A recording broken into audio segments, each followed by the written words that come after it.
त्यानंतर आणखी एक महत्त्वाची बातमी आहे कोल्हापुरातून, ती म्हणजे विशाळगड अतिक्रमण मुक्त मोहिमेला संभाजीराजे छत्रपती यांना यश आलेलं आहे। जिल्हा प्रशासनाकडून विशाळगडावरील अतिक्रमण हटवण्यास सुरुवात झाली।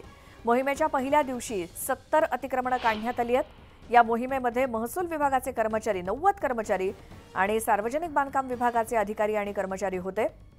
ही अतिक्रमणे हटवताना पोलिसांचा मोठा बंदोबस्त ठेवण्यात आला होता आणि अतिक्रमण मोहिमेवेळी विशाळगडावरती पोलीस विभागाचे 250 अधिकारी आणि कर्मचारी उपस्थित होते। आज शाहू महाराज देखील विशाळगडाची पाहणी करणार आहेत। अधिक माहितीसाठी जाऊयात, आमचे प्रतिनिधी ज्ञानेश्वर साळोखे आपल्या सोबत आहेत। ज्ञानेश्वर, विशाळगड अतिक्रमण मुक्त करण्याची प्रक्रिया सुरू झाली आहे, त्याचे काय अपडेट?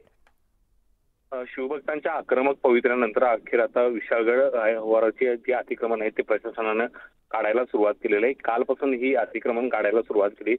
खरं तर मुख्यमंत्री एकनाथ शिंदे यांनी सुद्धा या संदर्भातली आहे ती भूमिका घेतली होती। ही अतिक्रमण काढावी अशा पद्धतीच्या सूचना आहे ते प्रशासनाला दिल्या होत्या आणि त्यानंतर प्रत्यक्षपणे काल दुपारपासून आहे ते अतिक्रमण काढण्याची मोहीम सुरू झाली। प्रशासनाचे सगळे वरिष्ठ अधिकारी यावेळी उपस्थित होते। आतापर्यंत 70 अतिक्रमण आहेत तेही काढलेले आहेत। ही प्रामुख्याने अतिक्रमण आहेत ते दुकानांची अतिक्रमण आहेत, घरांची अतिक्रमण अद्याप ही बाकी आहेत आणि ही अतिक्रमण सुद्धा काढण्याची मोहीम जिल्हा प्रशासन अगदी गतीनं राबवणार आहे।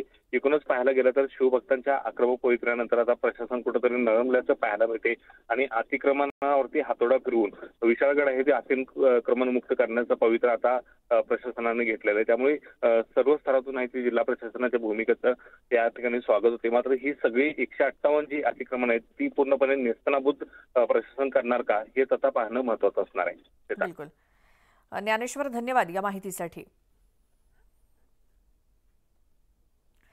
तर विशाळगडावरती झालेली अतिक्रमण हटवण्यासाठी जे काही आंदोलन करण्यात आलं त्याला हिंसक वळण लागलं होतं आणि संभाजीराजे छत्रपती यांच्यासोबतच शिवभक्तांवरती पोलिसांकडून गुन्हे दाखल करण्यात आले। त्यानंतर संभाजीराजे छत्रपती शाहूवाडी पोलीस ठाण्यात पोहोचले होते। तसंच शिवभक्तांवरील गुन्हे मागे घेण्याची मागणी त्यांनी केली। शिवभक्तांवर गुन्हा का दाखल करता असा सवाल त्यांनी पोलिसांना करत माझ्यावर गुन्हा दाखल करा असं म्हटलं। मात्र पोलिसांनी यावरती उत्तर न दिल्याचंही त्यांनी सांगितलं आणि पालकमंत्र्यांच्या आदेशासाठी पोलीस थांबलेत का असाही सवाल त्यांनी केला। ज्या अनेक शिवभक्तांच्यावर गुन्हा नोंद केलेला आहे तर त्यांनाच जबाबदार धरण्यापेक्षा तुम्ही मलाच जबाबदार धरा आणि माझ्यावरच गुन्हा नोंद करा असं मी त्यांना सांगितलं। मग अनेक जो तास 1.5 तास जे तुम्ही म्हणता की बरीच चर्चा चालू होती, बरीच चर्चा झाली, बरीच सविस्तर चर्चा झाली। अनेक ठिकाणी काय काय चुकलं काय काय नाही सगळ्या गोष्टी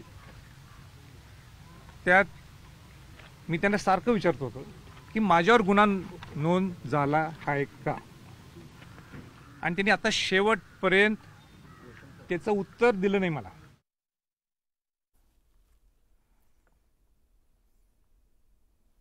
यानंतर एक महत्त्वाची बातमी, अजित पवार यांचं वक्तव्य आहे की निलेश लंके यांनी माझ्याशी चर्चा केल्यानंतर पक्ष सोडला आणि त्यानंतर शरद पवारांकडून त्यांना तिकीट देण्यात आलं। त्यांना महायुतीमध्ये वाईट वागणूक मिळाल्यामुळे ते राष्ट्रवादीतून बाहेर पडले असा खुलासा अजित पवारांनी केलाय आणि शरद पवार गटातून खासदारकी लढवण्याबाबतची माहिती सुद्धा त्यांनी दिली आणि पत्नीला आता विधानसभेचं तिकीट देण्याची मागणी त्यांनी माझ्याकडे केली असा खुलासा अजित पवारांनी केला। अनौपचारिक गप्पांमध्ये अजित पवारांनी ही माहिती दिली तर विधानसभा निवडणुकीबाबत प्रफुल्ल पटेल यांनी देखील पक्षाच्या भूमिकेवर भाष्य केलं।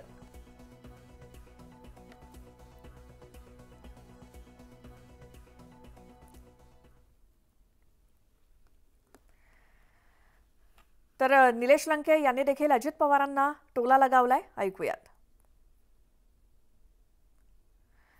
अजित पवारांच्या या विधानावरती निलेश लंके यांनी अजित पवारांना प्रत्युत्तर दिलं। अजितदादांचं विधान म्हणजे शिळ्याकडीला ऊत असं लंके म्हणाले।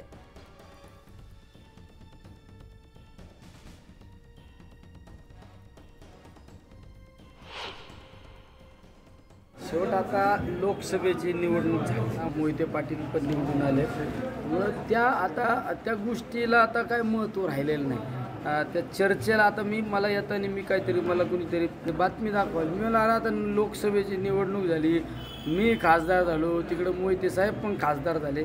आता ते काय ते म्हणतात ना, शिळ्या कडीला कड देणं चुकीचं आहे.